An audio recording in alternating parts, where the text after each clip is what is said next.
नमस्कार साथियों।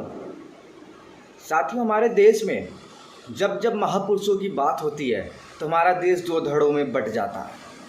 साथियों, जब जब हम अपने इष्ट देवताओं को या अपने देश के महापुरुषों के बारे में बात करते हैं तो एक हमारे देश में एक लाबी है जो इनके विरोध में उतर आता है।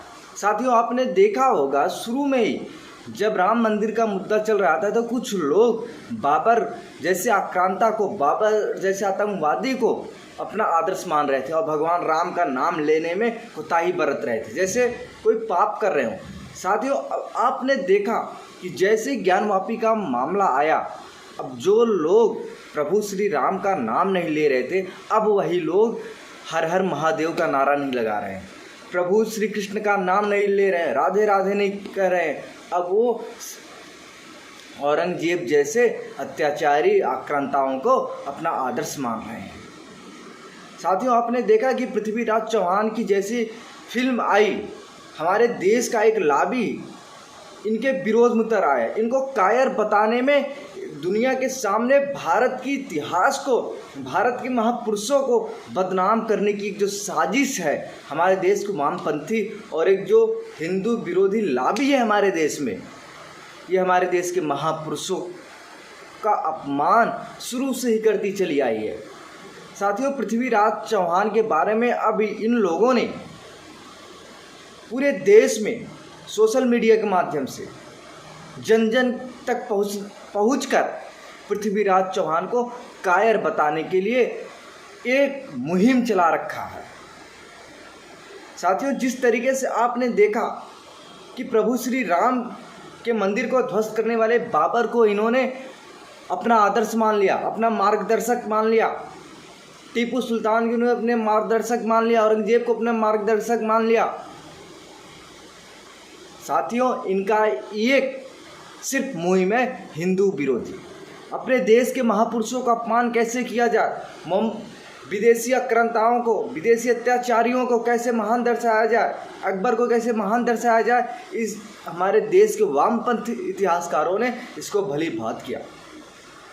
साथियों, मैं इतने दावे के साथ कहता हूँ, लोगों को अकबर, औरंगजेब, शेरशाह सूरी, टीपू सुल्तान के माता पिता का नाम पता होगा, लेकिन पृथ्वीराज चौहान, महाराणा प्रताप, शिवाजी महाराज जैसे महापुरुषों के पिता के नाम, माता के नाम, जन्म स्थान हमारे देश के 95% युवाओं को पता नहीं है, क्योंकि हमारे देश के इतिहासकारों ने इन महान पुरुषों के बारे में सिर्फ 4-5 शब्द लिखे हैं, बस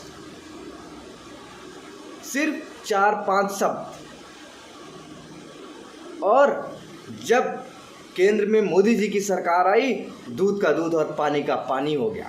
साथियों, जितना जान के जब ये सब चीज़ें हम देख रहे हैं, जब हम इतिहास के पन्नों को आज पलट रहे हैं, लोगों के माध्यम से आज हम जान रहे हैं, दिल को इतना तकलीफ होता है कि हमें झूठा इतिहास पढ़ाया गया। देश को वामपंथियों ने हमारे सामने झूठा इतिहास रखा। साथियों, हमारे बहुत सारे मित्र हैं, वो कहते हैं भाई तुम राष्ट्रवादी क्यों हो। मैं उन मित्रों से कहना चाहता हूँ, अरे मित्रों, अब तो आंखें खोल लो। मोहम्मद गोरी को 17 बार हराने वाले पृथ्वीराज चौहान को देख लो, देश के इतिहासकारों ने कहाँ पे रखा है। और ये आज देश का एक जो वामपंथ है, कुछ मीडिया वाले, एक प्रज्ञा मिश्रा नाम की मीडिया की, अब आपको क्या कहूँ, अब ये आई है लोगों के सामने और ये बता रही है कि आल्हा उदल से हार गए थे, ये कायर थे। पृथ्वीराज चौहान के बारे में पता ना क्या क्या वो लड़की बोलती चली जा रही है। अरे ऐसे लोगों से मैं कहना चाहता हूँ कि अगर आप आज वीर महापुरुषों के ऊपर टिप्पणी कर रहे हो, जिस माँ ने आपको जन्म दिया, आप उसके ऊपर भी आप टिप्पणी कर सकते हो। आप अपने होने और ना होने पे भी आप शर्म करिए कि आप जिस देश की मिट्टी में पली हो, आप जैसे ही लोग हुए होंगे, जो लोग आज पृथ्वीराज चौहान, महाराणा प्रताप, वीर सावरकर जी को का जो विरोध कर रहे हैं, ऐसे ही लोग हमारे देश में होंगे जो हमारा देश गुलाम हुआ होगा। नमस्कार साथियों।